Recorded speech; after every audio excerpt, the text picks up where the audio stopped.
Bonjour, c'est Sandrine et bienvenue sur ma chaîne indépendante au féminin.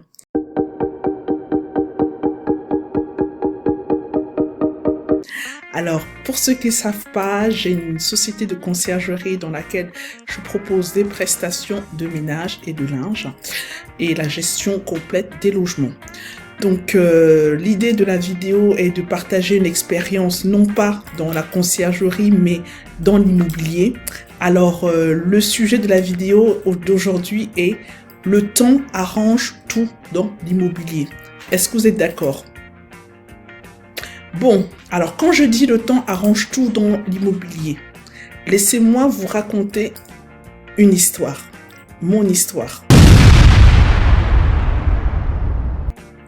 Alors, elle débute en 2006, fin 2005, début 2006. Je venais de terminer mes études. J'avais commencé à travailler, ça faisait presque 1 an. Et donc, j'étais en région parisienne. En fait, j'ai fini mes études en région parisienne, venant de Strasbourg. J'ai fait 2 ans en région parisienne avant de commencer à travailler. Et donc, dès le départ, je savais très bien qu'il fallait que, lorsque mon CDI serait validé, qu'il n'y ait plus de période d'essai, je savais très bien qu'il fallait que j'achète. Donc, début 2006, j'ai donc acheté un appartement.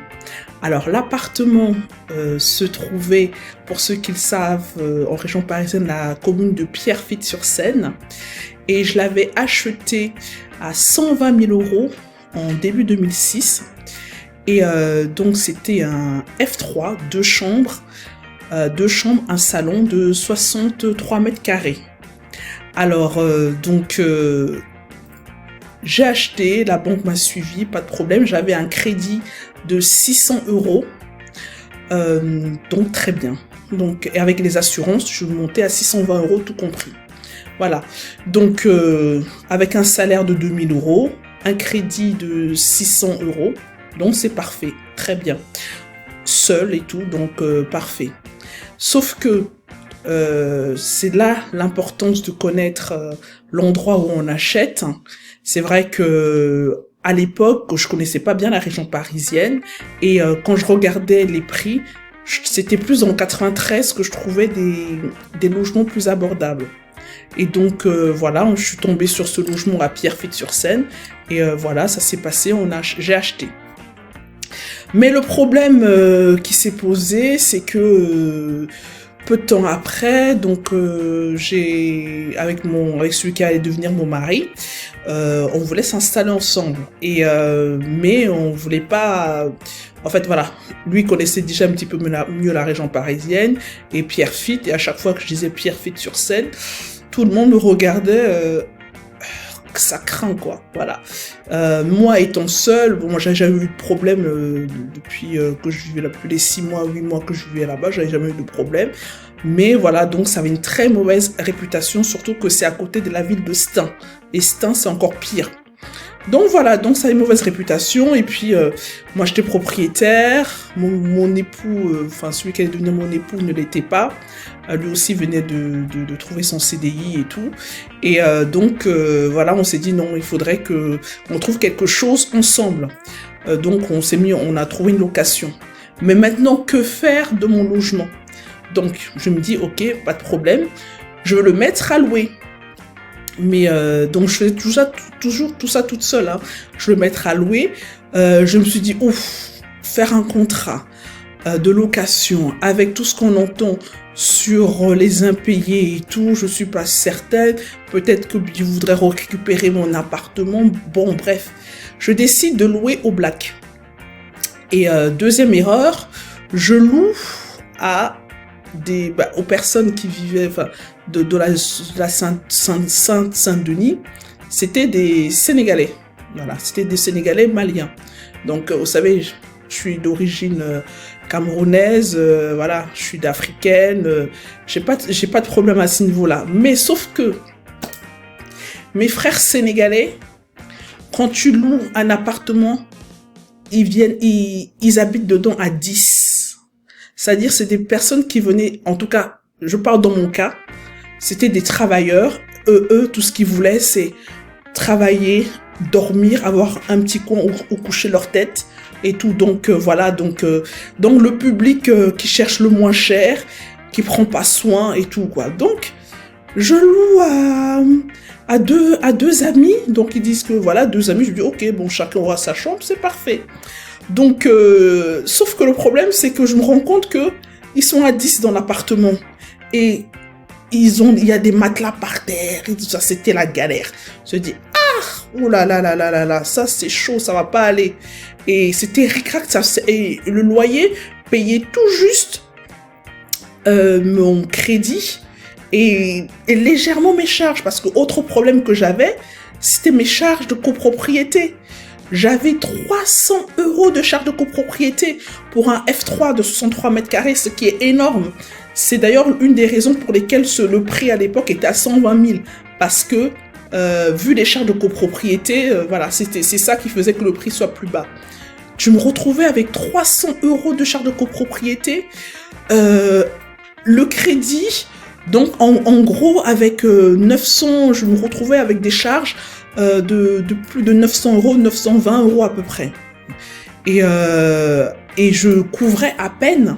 Il y avait certains mois, je devais rajouter, et chaque trimestre, il y a des charges de copropriété qui tombent.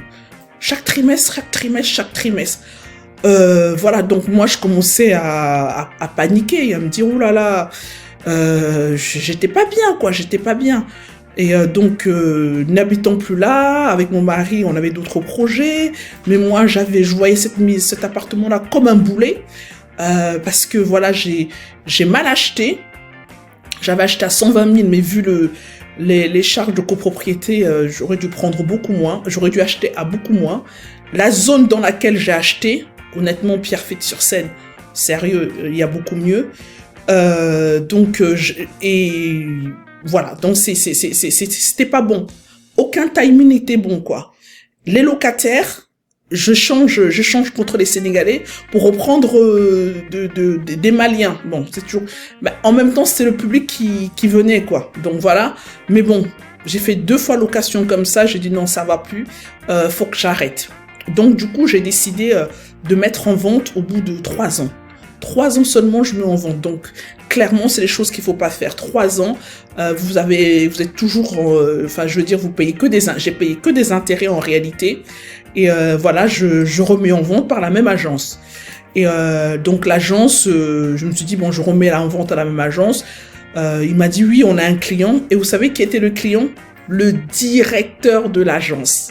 Le directeur de l'agence a flairé la bonne affaire. Il est venu visiter, je me souviens très bien. Il est venu visiter l'appartement. Il a confirmé. Donc finalement, il me dit, ok, il savait bien en fait. Quand on raconte tout à l'agent immobilier, je racontais, voilà. Il y avait des cafards avec les Sénégalais qui sont arrivés. J'avais des cafards. Non, mes frères sénégalais, je suis pas en train de... Si je raconte juste... Moi-même, je suis africaine, mais je raconte juste... Il y avait des cafards. Moi, je connaissais pas les cafards dans l'appartement. Je me dis, le bien se dégradait. Et je me suis dit, donc, je le vends. Donc, je reviens à mon histoire. Le directeur d'agence vient visiter l'appartement et confirme, ok. Il me dit... il vous reste combien de crédits? Je lui dis, il me reste 95 ou 98 000 € qui me restaient. Il me dit, bon, bah, je vous rachète à ce prix-là, je vous débarrasse. Voilà, en fait, vous voyez, donc, en immobilier, en fait, vous savez, j'étais vraiment le bon client. C'est-à-dire, j'étais dans la détresse, je voulais vendre, je connaissais rien. Et voilà, lui qui connaissait m'a dit, bon, bah, je vous enlève l'épine du pied, voilà, je vous récupère, voilà, au moins vous allez récupérer vos frais, vos frais de notaire et tout, et voilà. Bon, moi, je me suis dit, bon, moi, je suis sur d'autres projets, voilà, je veux acheter avec mon mari, je veux partir sur de nouvelles bases, j'ai mal acheté, on recommence tout. Donc, j'ai accepté. Et en fait, tout ça, mes amis, c'est pour vous dire quoi? C'est pour vous dire que l'erreur en immobilier, toute erreur se répare. Toute erreur se répare avec le temps. Parce que je l'ai vendu en 2009.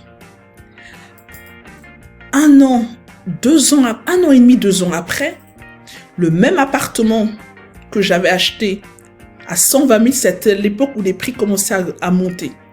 À 120 000, je crois qu'on était à 140 000. Vous voyez, le gars, il a fait une super affaire. Il a acheté à 95, 98 000 euros. Il a fait une super affaire. 2 ans, même pas 2 ans après, à Pierrefitte, même endroit, même chose, c'était évalué à 140 000. Même si j'avais gardé le bien, le temps aurait réparé toutes mes erreurs. Prenons la première erreur, la localisation.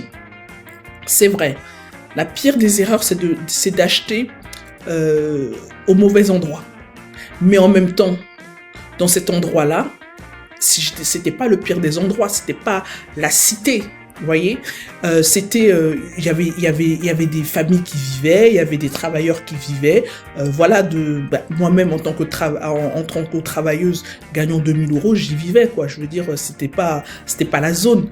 Mais il y a eu des travaux qui ont été faits dans la ville qui l'ont amélioré. Donc, avec le temps, les travaux ont été faits au niveau de la commune, ça devenait un peu plus joli. Donc, on a amélioré l'environnement. Ensuite, deuxième erreur concernant les charges de copropriété. C'est vrai, j'avais des charges de copropriété très élevées. Mais il fallait quand même que je garde l'appartement. Parce que, avec le taux de crédit à l'époque, j'étais à presque 4%. Et après, vous voyez qu'après, on a eu des baisses de prix. Donc, en fait, l'idée, c'est quoi? C'est que, même si vous pensez avoir mal acheté, vaut mieux toujours détenir la chose parce qu'avec le temps, vous arriverez toujours à arranger les choses, à renégocier votre prêt, vous voyez, à le renégocier. Là, avec le temps, vous évoluez en tant que salarié, vous avez un meilleur salaire, donc ça veut dire que vous pourrez faire face aux charges de manière beaucoup plus sereine. Voilà, donc toutes ces erreurs, je vous dis, le temps améliore beaucoup de choses. Donc il faut pas en fait paniquer comme j'ai eu à le paniquer pour les raisons que j'ai expliquées, mais plutôt serrer les dents et vous verrez que le temps arrange beaucoup de choses comme dans la vie. Le temps arrange la douleur, la perte, en tout cas atténue les choses. Et ce qui semble au départ être une mauvaise affaire se révèle parce que vous avez tenu le coup, vous avez continué à détenir le bien et parce que vous évoluez. Il y a de nouvelles idées qui peuvent vous venir à l'esprit. Vous voyez, YouTube s'est développé. Il y a des personnes qui pourront vous donner des astuces pour optimiser. Donc bref, il vaut mieux toujours détenir. Et comme Gilles Grimm l'a toujours dit, il préfère acheter plus cher, 15 000 euros de plus que ce que dit le marché, mais détenir le bien. Parce que dans 10, 15, 20 ans, c'est lui qui aura raison. Ça ne sera pas les 10 000 euros qu'il aura dépensé en plus à l'époque. Ça va s'atténuer. Donc la même chose pour moi. Donc j'aurais détenu le bien. Tous mes problèmes se seraient arrangés avec le temps. Dites-moi ce que vous en pensez, mes amis, en commentaire s'il vous plaît. Est-ce que vous pensez que le temps dans l'immobilier est votre allié? Même si vous faites une mauvaise affaire, avec le temps, la mauvaise affaire se révélera être soit une moins mauvaise affaire qu'elle n'y paraissait plutôt, ou plutôt se transformer en une bonne affaire. Parce que regardez maintenant le prix de l'immobilier, même à Pierrefitte, il a augmenté. Voyez? Merci, je vous dis à très bientôt et ciao!